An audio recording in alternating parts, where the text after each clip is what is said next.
views and opinions expressed in the following program are those of the program host and do not necessarily reflect or represent the views and opinions held by TCN TV Network Incorporated. Due to the social nature of this broadcasting channel, videos may contain content copyrighted by another entity or person. The TCN TV Network claims no rights to the said content. TCN TV Network cannot be held accountable for the copyrighted content. TCN TV Network is a messenger and sharer of information and strives to verify but cannot warrant the accuracy of copyrights or completeness of the information on this program.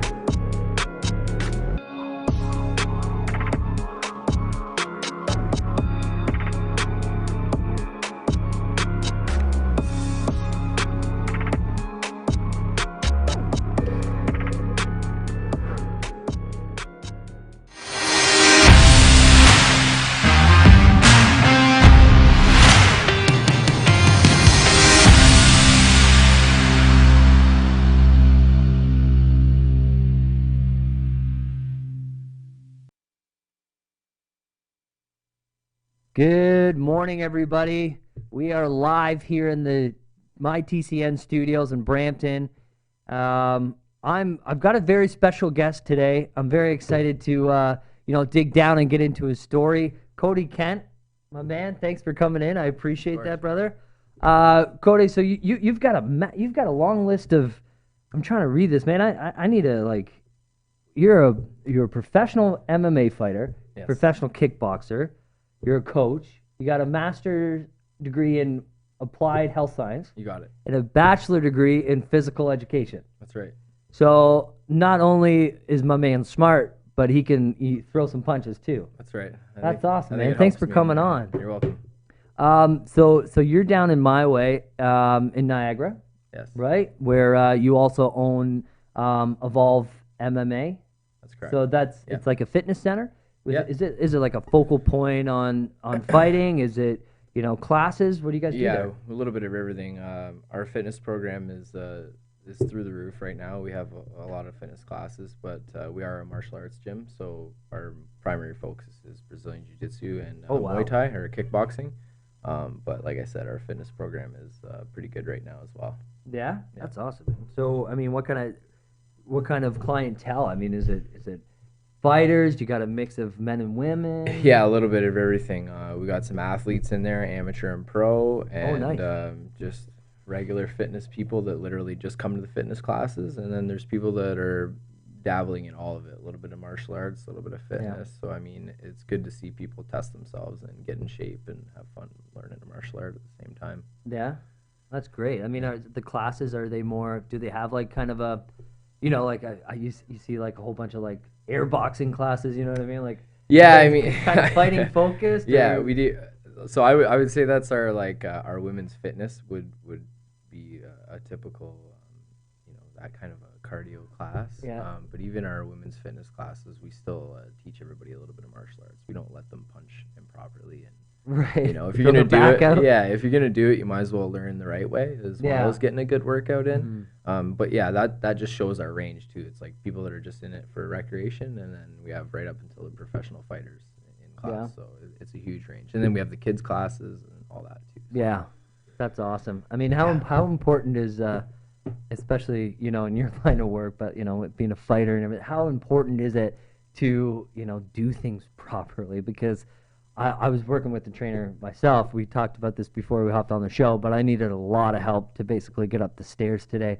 I'm not saying he doesn't know what he's doing, but all I can say is that my muscles are killing me. So how important is it to train the right way so you're not hurting yourself? Yeah, of course. Even in the fitness world, like we're talking about, is super important. You don't want to get hurt in between your workout, like putting your weights back and stuff like that. So lifting properly and having a good trainer to teach you the methods and stuff is best, and it's the same thing with martial arts. Mm-hmm. You don't want to overtrain, you don't want to undertrain, you want to find that happy medium that you're not getting hurt and injured and any overuse injuries and stuff like that, and take care of yourself and all that maintenance work you got to do. Ice up. That's right. So what happened first? Were you always in fighting? Did you start the gym first? How did that begin for you? Well, I've had a lot of time to reflect on this. Obviously, people ask me that question a lot, but I also, in my master's program, I wrote a thesis on MMA research.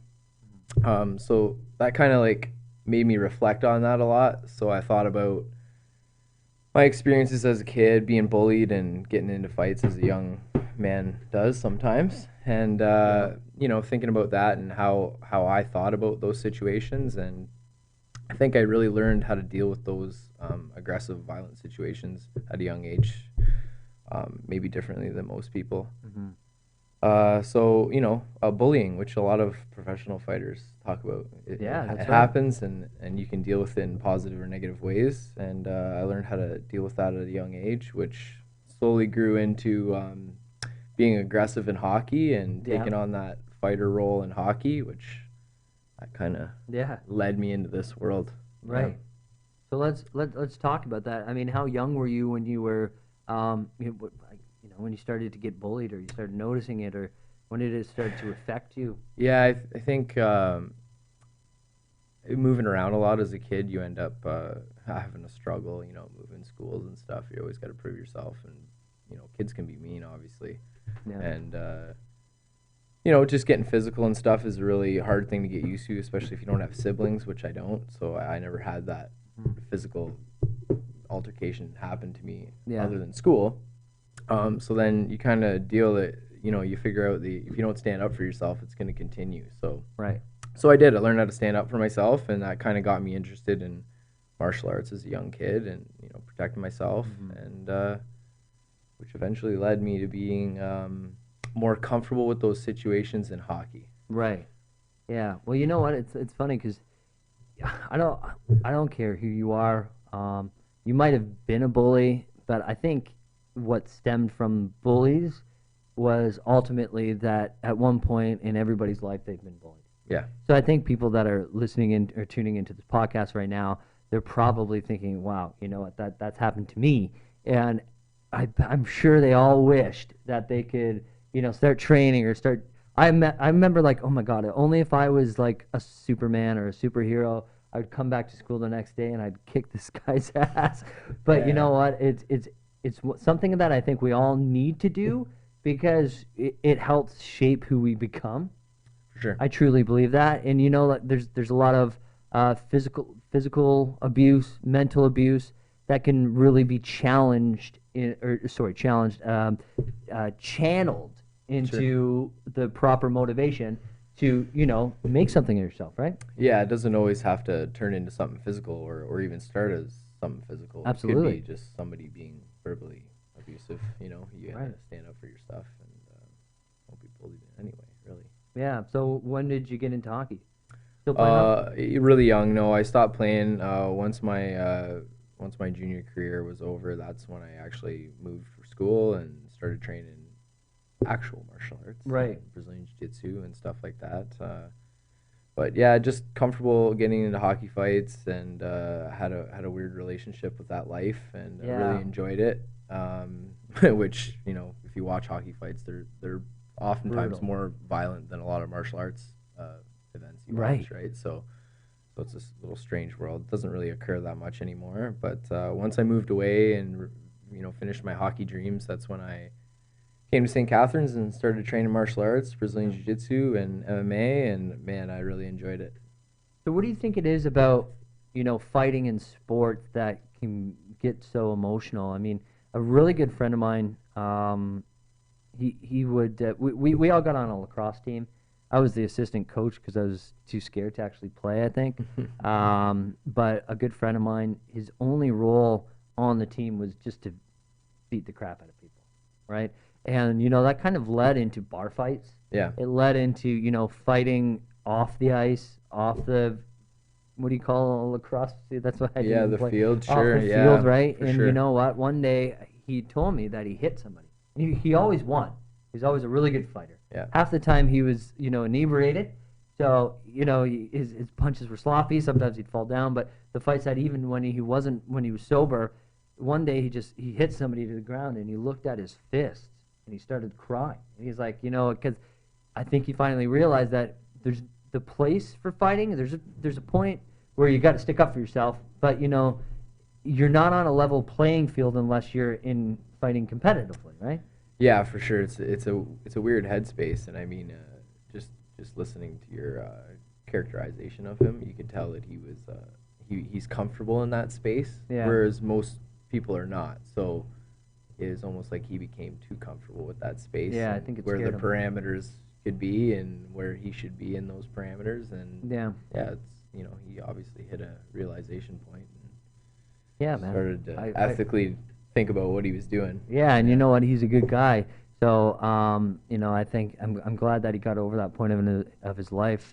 We're going to take a quick break, and then we're going to talk about the start of the fighting career with Cody next.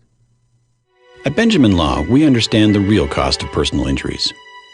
As the victim of an accident, you may be the one who's physically hurt, but your main concern is that your family are the ones who will pay the price. Benjamin Law will be there for you, helping, supporting, and working tirelessly to resolve your personal injury case. Call 1-855-899-4878 or visit benjaminlaw.ca and let our family of lawyers help your family. With so many newspapers within the community, it's sometimes hard to tell what separates us from the rest. Most of the time, they all brag about the same thing. The large circulations, tons of online views, and it can go on and on. But what really separates the Toronto Caribbean newspaper apart from everybody else? Well, it's simple. Our service. No, seriously. Hi, I'm Grant Browning, founder and CEO of the Toronto Caribbean newspaper. I have over 20 years of branding and marketing experience, and I've worked with countless companies and corporations to do one thing, and that is to raise their profits with their brand. With over 40 years of combined experience in branding and marketing, our amazing staff is fully prepared to sit down and figure out exactly what you need to stand out from your competitors. The reason why you don't see that anymore is because the ad is too powerful, bring too much people. So what are you waiting for? Give us a call today. We'll be happy to help. And we're back. Thanks for sticking with us, guys. Before we left off for commercial, we were talking about bullying, how one can use that to channel their energy, channel their motivation, and how you can kind of kind of prepare yourself for the real world, I think.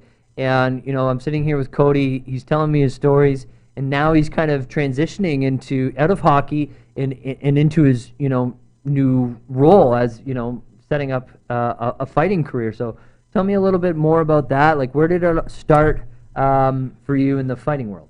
Yeah, so once the hockey thing ran out, and like we're talking about channeling energy and all that stuff, I had a lot of physical energy and aggression and all that stuff kind of bottled up that I needed to get rid of, and I thought this was a great time to get into martial arts and challenge myself that way, physically and mentally and emotionally and all those things. And once I started doing that, I really enjoyed it. Like I knew I would. There was just a lack of opportunity for that kind of stuff where I was from. So once I moved to St. Catharines for school, I had those opportunities and I took advantage of them, started training martial arts. Started competing as an amateur in Brazilian Jiu-Jitsu and MMA and kickboxing and getting my feet wet and all of those things. And I started doing really well. Yeah. So what is it about Niagara? Because there's a ton of, like, my wife's cousin, Josh Lupia. I don't know if you've heard of him. Josh I've trained with Lupia. him before, yeah. Oh, yeah? So he's getting up there now. He's starting his career. Lucas Body.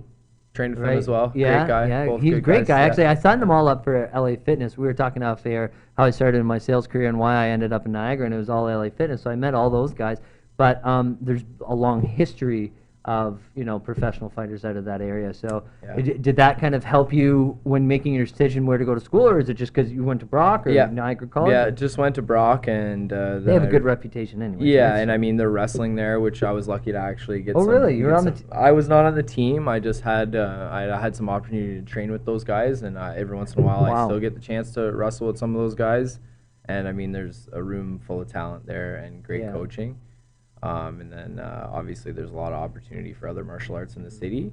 And it's funny you mentioned those two, Josh and Lucas, because we all kind of been training and coming up together. And there's like you said, there's a very large squad of professional boxers, professional kickboxers, jiu-jitsu guys, and Niagara region is actually full of a lot of professional fighters right now, Yeah. for sure.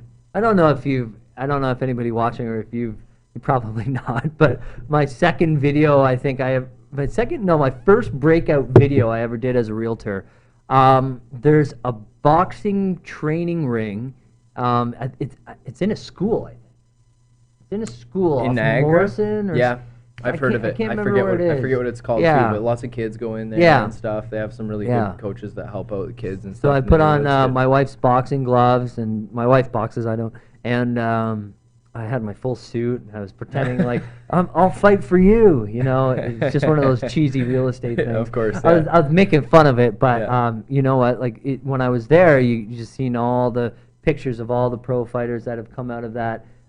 You know, training facility. So in Brock, so your master's in applied health science. Yep. So that obviously went kind of hand in hand with what you're doing, right? Yeah. So I mean, when I finished my phys ed degree, I was competing. So you did the phys ed first. Yeah, and I was competing in mixed martial arts by then, and jiu-jitsu and everything. And you know, taking phys ed classes, I ran into a professor that was talking about the ethics of fighting and different martial arts, which is huge, right? And boxing and stuff, right? So he was so adamant that boxing was ethically okay, but mixed martial arts was not. So him and I got into some disagreements and you know, healthy educational debates there back and forth, which eventually led into me working under that professor for my master's. Wow. So, you know, us talking about that kind of thing, he basically said, prove it. Why is MMA? Changed my mind. Yeah, ethical, which is what I wrote my thesis on. And while I was writing my thesis, so now I'm in my master's, I was competing. So while I'm writing about the ethics of MMA, I'm not only training it, but I'm competing in MMA fights. Right. So you know, I was immersed in the culture and literally thinking about the right and wrong aspects of the violent sport of MMA and my involvement in it. Is that something you think every fighter should kind of go through? Maybe take a course on ethics, or do they have to? I'm not really sure. I think you have to have a license to fight. You do have a license to be a professional. I didn't know that. As an amateur, you don't, and I think that we have a lot of wiggle room as far as guiding amateur sports in Ontario in general, but specifically martial arts. I think it needs a little bit more supervision, like minor hockey and other minor sports in Canada. There's a lot of people that oversee those coaches and facilities and whether you're ready to compete and all of those things. And I don't think we're quite there yet. For it being such a serious sport with such huge consequences, I think that there should be a little bit more deliberation on that subject. But no, as far as that goes, you don't have to actually have much of that. It's basically up to your coach and your gym to say whether you're ready or not. And is everybody up to par on that? I don't know. I don't know. It's very new to kind of debate on that stuff for sure. So I was scrolling through. I definitely want to talk about your first fight, but I was scrolling through the book, the Facebook. So what is this photo? That's when I won my amateur title in New York State at 145 pounds. I took that fight on short notice because I was really feeling confident in my training at that point, and it was right around the time where I had been hired at my new gym. And for those of you who couldn't see the photo, basically Cody throwing up his arms, got the belt around him, and so sorry, continue. Yeah, it's one of those emotional, cheesy photos for sure. Oh, not at all, not at all. Yeah, I love it. It's one of my favorite pictures for sure. Me too. You know, took the fight on late notice, was feeling really confident about where I was in my amateur career and my skills and my age.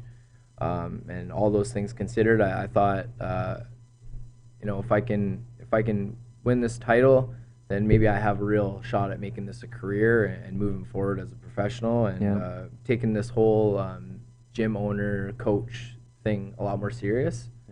So it was a really important transitional phase for me from the amateurs to the professional leagues. Okay. And then what about your first fight? Tell me about that. I tell people that my first fight was my least nervous fight, and I tell people that are thinking about getting into competition, I tell them that story because you are less nervous your first fight because you really don't know what you're getting into, or at least I didn't. Right. I thought, oh, we're gonna have a cage fight. I've watched thousands of these. I've been training for years. I know what it's like, but you actually don't know what it's like until you get in there. It's a very personal thing, but it's very difficult to describe and to understand unless you have been in there. Right. Yeah.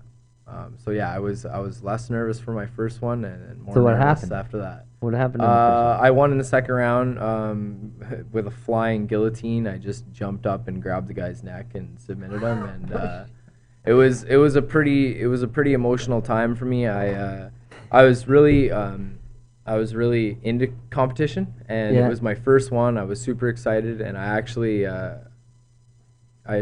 went with no coaches. So Oh wow. my dad and my dad's friend went with me, and when I got there, I ran into some guys that I had trained with before, and they said, we'll corner you. You don't need your dad in there because he had no experience. So, thinking I'm driving up to my very first fight, I'm so nervous, and I got to deal with the two guys that I'm with that are more nervous than me.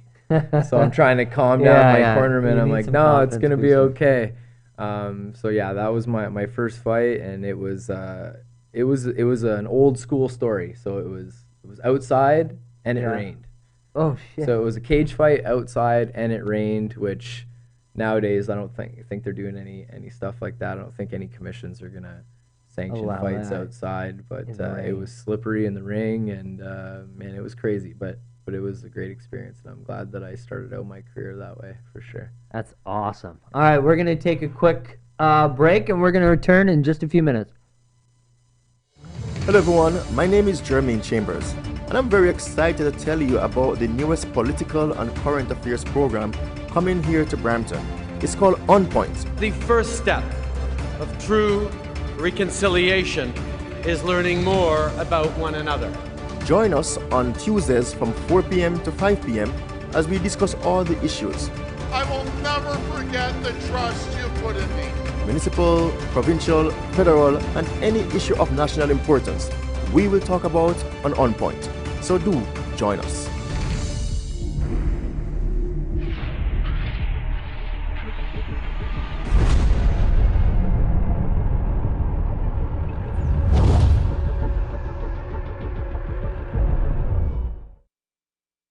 Happy birthday to you. Happy birthday to you. May your dreams all come true. Happy birthday to you.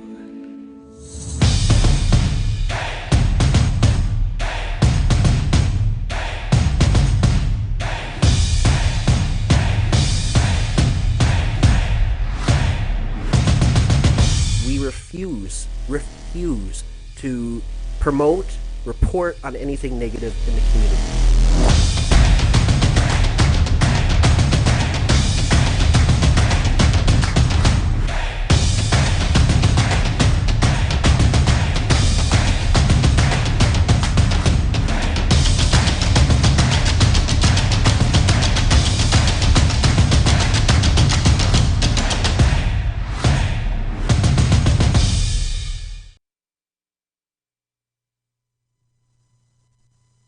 And we're back. So for those of you who were tuning in just before we went on break, we were talking about Cody's win. So what win was this? Where was it? Yeah. How far along in your career? Like, no tattoos there. Some tattoos, just not on the arm yet. Not on the arms. Yeah, this was fairly old. Yeah, I mean, that was my last amateur fight. I didn't see the need to defend my title after I won an amateur belt. I had won enough fights in the amateurs, and I mean, part of thinking ethically and safety-wise and stuff. I didn't feel that it was worth having more amateur fights and risking my brain without getting paid. Yeah. So once Yeah. I made it to the top level of the amateurs and in New York State, which is where that is, there's a lot of talented fighters, a lot of talented Americans, but even more talented Canadians. And I don't mean to hurt any Americans' feelings. So from this that was league, but actually it's in the true. States? Yeah, correct. Was it like a tournament, one like round robin? Was it a Yeah, so one yeah, day thing? essentially in that league, they do have a fair ranking system. There's a lot of guys on, coming up through the ranks there, and there's been a lot of guys that have fought in that league and turned pro and have had some successful careers coming out of there.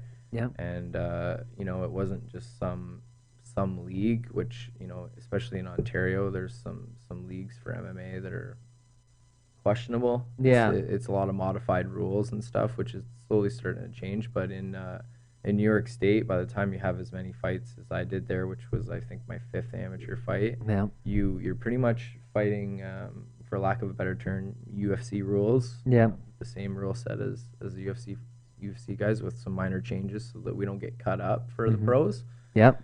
So no elbows and stuff like that, so you don't have a lot of scar tissue going into the professional leagues. But yeah, when that happened, that was right around the time that I got offered a position at Evolve MMA as a coach, trainer, and part gym owner. So I was very lucky and fortunate to have that opportunity, because most fighters don't get an opportunity like that until after they were retired from the UFC. Yeah. And they get to establish themselves as a coach, and it's a really good fallback plan for most fighters. But for me, I've been lucky enough to have it as I'm going through. As you're going through. Yeah. So okay, so when you say coach, it's you're essentially coaching or training actual fighters that are fighting amateur or maybe even pro. Yeah. Like, it's not like you're just a trainer at the gym. Like, it's more serious. Right? Yeah, so it's a pretty multi-dimensional role that I have, actually.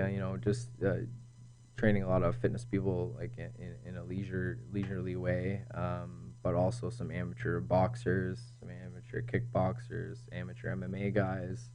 A lot of my amateurs in boxing, kickboxing, and MMA have had a lot of success, so I really do enjoy coaching, and it's something that I'm going to enjoy doing after I do retire from fighting myself. Yeah, it's all over the place, honestly. Yeah, I'm coaching everybody from kids to beginners to professionals.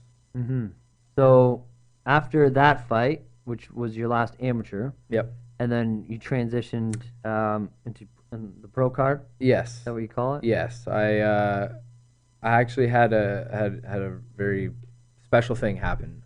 I started training with some new coaches and some new guys, and traveling around to coach, and I've been training with some higher level people at that time, and I got hooked up with a coach from Burlington. His name is Muzamal Nawaz, and he's a multi-time kickboxing and boxing champion. So awesome. He came into my life and started training me full time, and really enjoyed that. And he kind of took me to the next level as far as striking goes. So I would consider myself more of a grappler before that, and I was winning a lot of my fights as a grappler. And he said, "Listen, if you want to make it to the UFC someday, you gotta work on your striking." And he was the man to do that for me. Again, really intelligent guy, and him and I clicked together, and we worked together for a couple years, and that turned into him wanting me to compete in kickboxing, which I had no intention on competing professionally as a kickboxer. I had only MMA dreams at the time.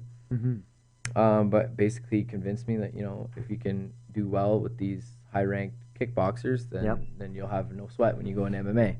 So that led to me being on Team Canada's kickboxing team. Shoot.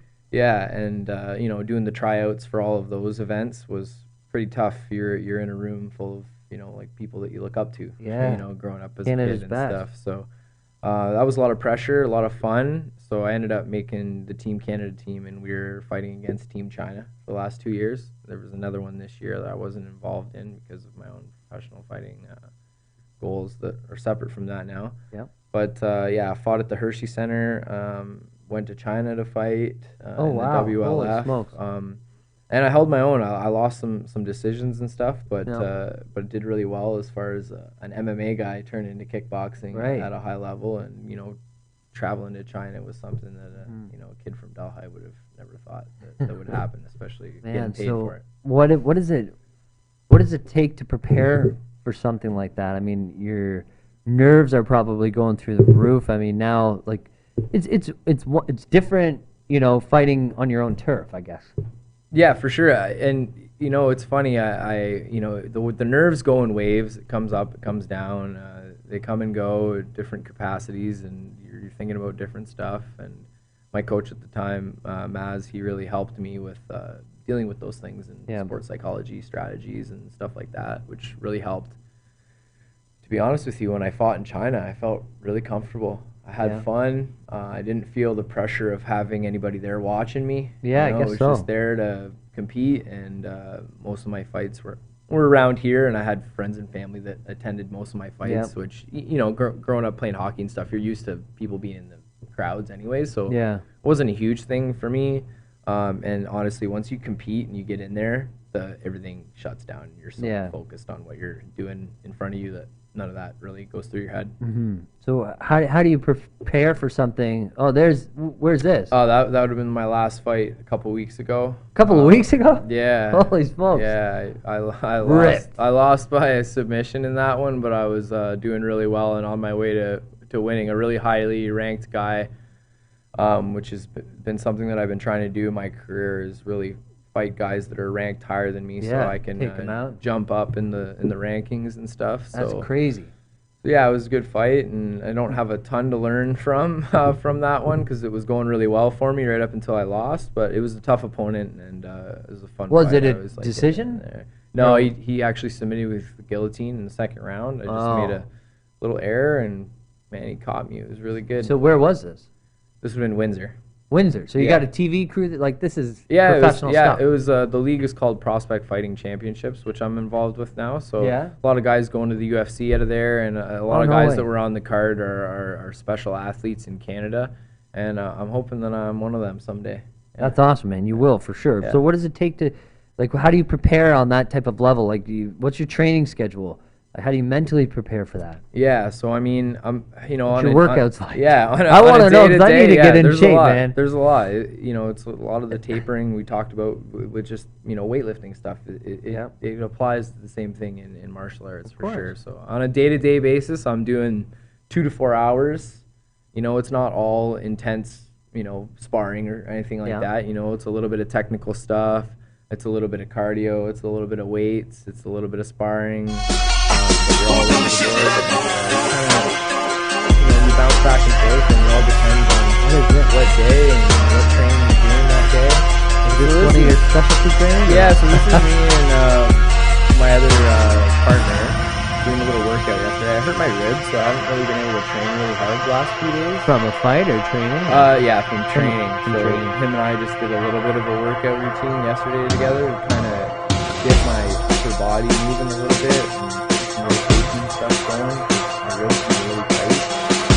That was a big little fix to do yesterday, actually. That's amazing.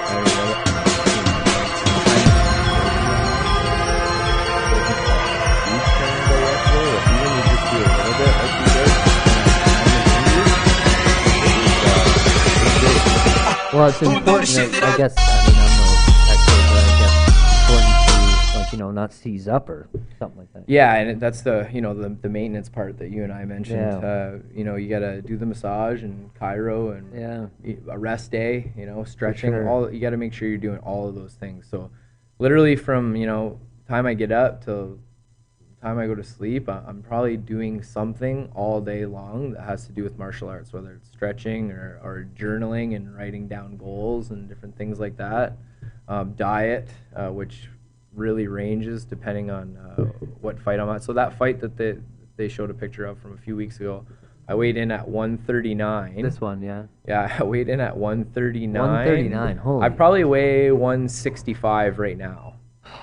The night of the fight, so I would have weighed in Friday night or Friday afternoon at 139. Friday night, by the time I went to bed, I was probably 154. What?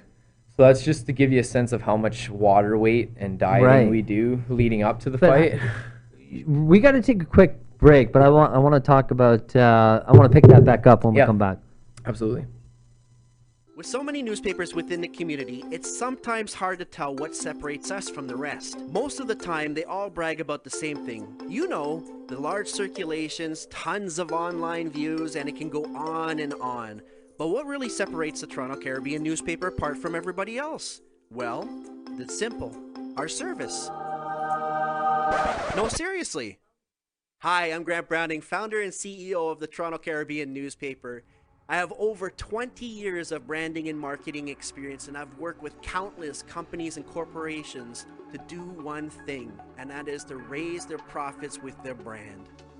With over 40 years of combined experience in branding and marketing, our amazing staff is fully prepared to sit down and figure out exactly what you need to stand out from your competitors. The reason why you don't see that anymore is because The ad is too powerful, bring too much people.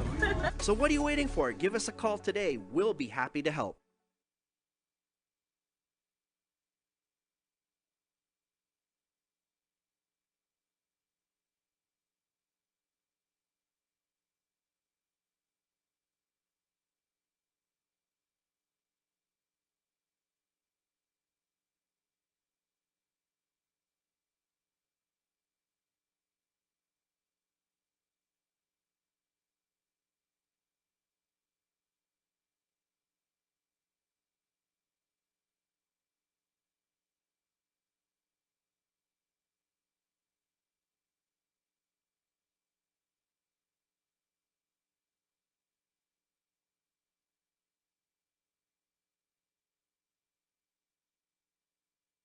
Happy birthday to you. Happy birthday to you. May your dreams all come true.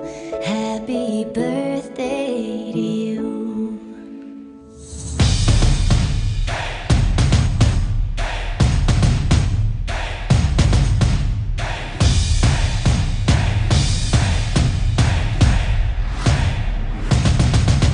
We refuse to promote, report on anything negative in the community.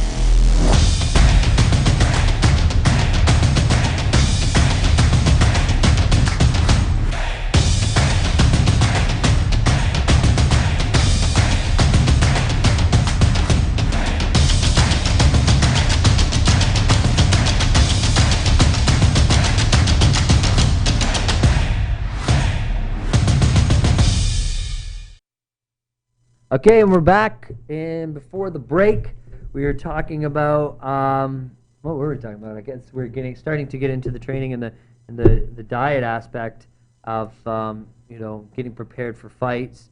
We had a picture up. You packed. So at the fight, you were 139. At the weigh-ins. At the weigh-ins, yeah. sorry. Yeah. So you can do whatever you want after the weigh-ins. Is that how it works? as soon as you step off the scale, you start drinking. And the weigh-ins are Pedialyte the same water. day, right? Day before. Day before. Yeah, Well, I for knew that. professionals. I thought For they had. professionals, Okay. yeah. Okay. Yeah. And then so after that fight was done, you packed on another 20 pounds somehow. Pretty close, yeah. So how do you stay focused and energized if you've got all the water weight out of your body? It's definitely difficult. Aren't you dehydrated? Yeah, there's some scientific ways that people do it, and there's certain guidelines that people do it. But once you learn how to do it your way and how your body responds to cutting the water weight and when you can eat and what you can eat, it actually becomes easier over time. You kind of learn until the old age catches up with you, and then you don't lose the weight as easy and stuff when you're 20. But you kind of learn your own way to do it and how to taper off your meals that week and what to eat. Mm-hmm. I always say that fluid over food, because I've done it before where I've eaten but not drank, and then it's hard to sweat out that last little bit of water, which is what you're doing that last 24 hours. You're basically sweating out water weight. Yeah. So whatever water you finish drinking that week, you're trying to sweat out. And I do about 9 pounds at the day before the weigh-ins. Yeah. Well, and I guess you have to have that fluids because you need to digest that food. Exactly. Yeah. So fluid over food for sure. So what kind of discipline do you have to have? Like, what size were you here? You can't be 139 there. No, so that's the fight before this fight, which was 4 weeks before that, and I agreed to fight somebody that was much bigger than me. So I fought there at 155. Like when Conor McGregor. So I moved up a whole weight class, which in professionals is almost 15. It's 15 pounds difference.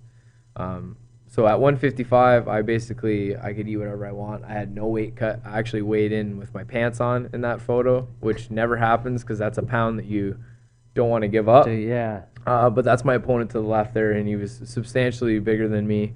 But I thought I could beat him despite the size difference. Yeah. And then, like I said, 4 weeks after that, I go down to 139, which obviously I have to be so much more disciplined for a lighter weight. But it's what everybody's doing, and we were both the same size at 139, whereas when I move up to 155, the guys are huge. Yeah. Yeah, they're all 6'2", 6'3". Yeah.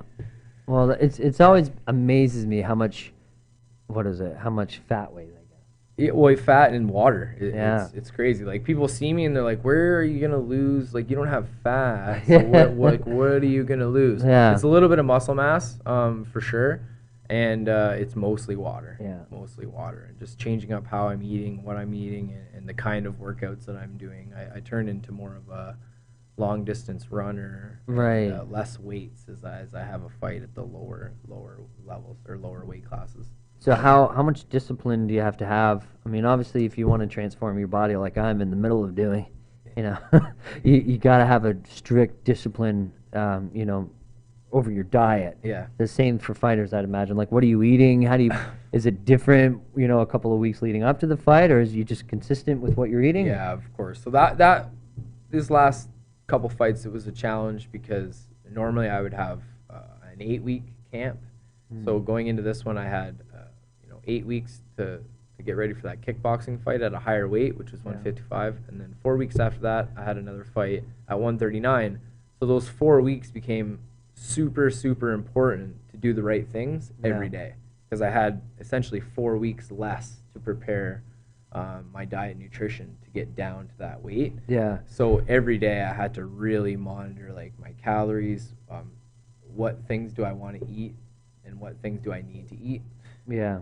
And like most people struggle with in any kind of exercise diet routine, the exercise is usually fine. You can you can find something you enjoy, and you can get a trainer to kind of help you along. Yeah. The diet thing is a little bit more difficult. One, most people don't hire a dietitian or a nutritionist. It's way more money.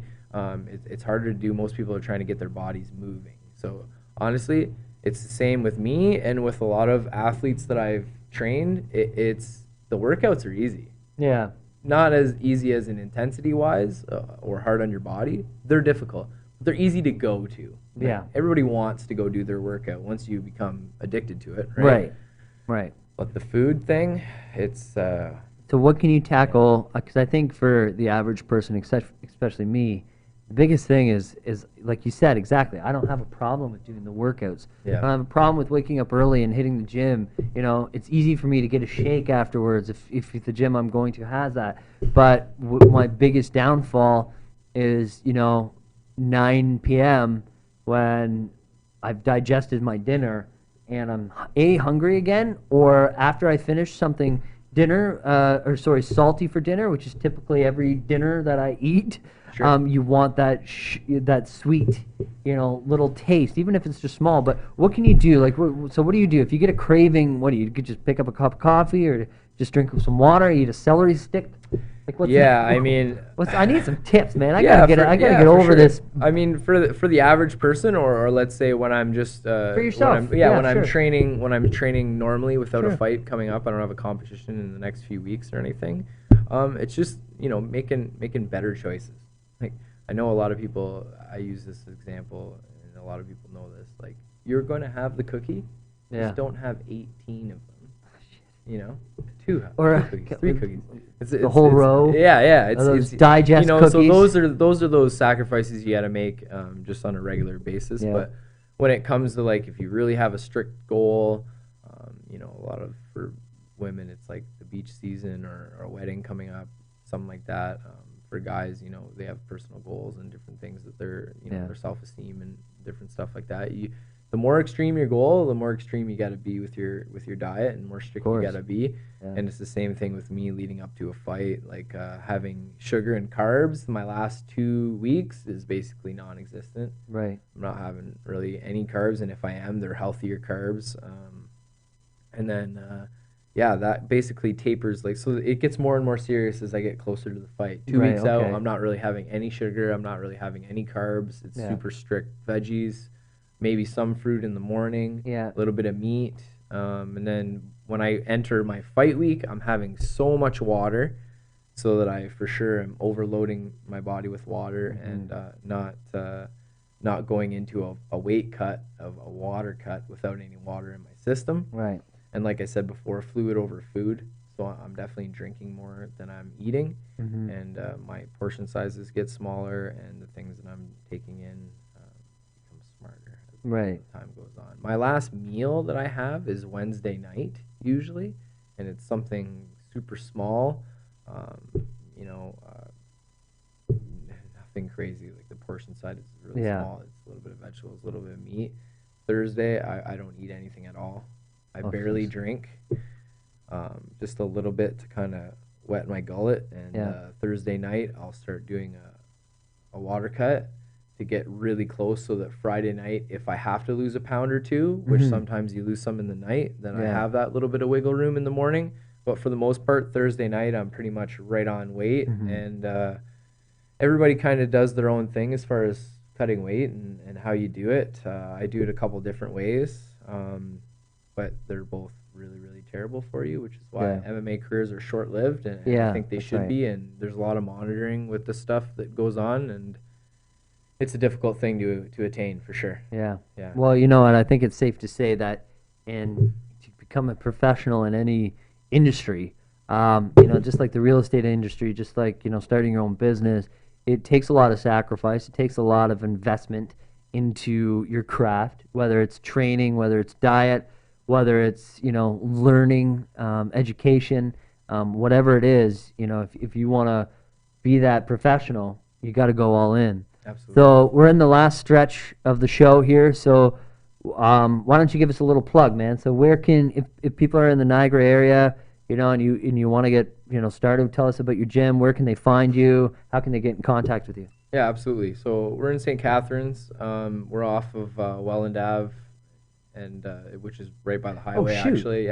By the car lot place, you know, they always have like. Yeah, there's an auto shop there. Yeah. It's this okay, I know where it is. Thing you got to kind of pull in on the right. It's set back in, but we have a sign out front. We're in there just right off Welland Ave, and stop in. It's a huge facility, so we have lots of room for everybody. You get a free week training, website, social media, the whole 9 yards. Evolve MMA and Fitness. And then Cody.Kent on Instagram. You got it. Okay, man. Thanks a lot, dude. I appreciate you coming out today. Thank you very much. And tune in next Tuesday at 10 a.m. Thank you. I couldn't do it without you, and I certainly wouldn't want to. Thanks.